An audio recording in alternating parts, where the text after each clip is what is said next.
যতদিন পর্যন্ত সমাজের নেতারা মসজিদের নেতা না হবে, অর্থাৎ মসজিদের ইমাম না হবে, বা মসজিদের ইমাম যতদিন সমাজের ইমাম বা নেতা না হবে ততদিন পর্যন্ত সমাজের, দেশের, পৃথিবীর চিত্র কখনো পরিবর্তন হবে না।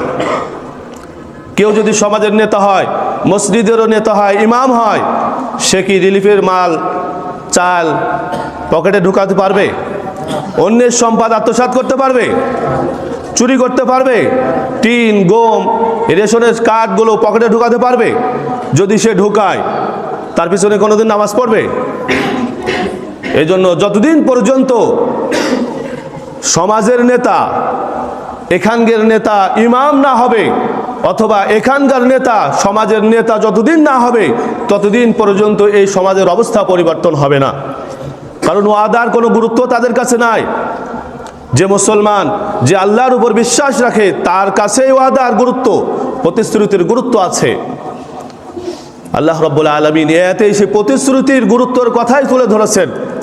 আল্লাযীনা ইয়ানকুদুনা আহদাল্লাহি মিন বা'দি মিসাকিহি ওয়া ইয়াকতাউনা মা আমারাল্লাহু বিহি আইয়ুসালা ওয়া ইউফসিদুনা ফিল আরদ উলাইকা হুমুল খাসিরুন। তোমরা যে প্রতিশ্রুতি দাও, যে ওয়াদা করো, সে ওয়াদা পূরণ করো। আর আল্লাহ যেটা অবিচ্ছিন্ন রাখতে বলেছেন সেটা তোমরা ছিন্ন করো না। আর জমিনে তোমরা ফিতনা ফাসাদ সৃষ্টি করো না।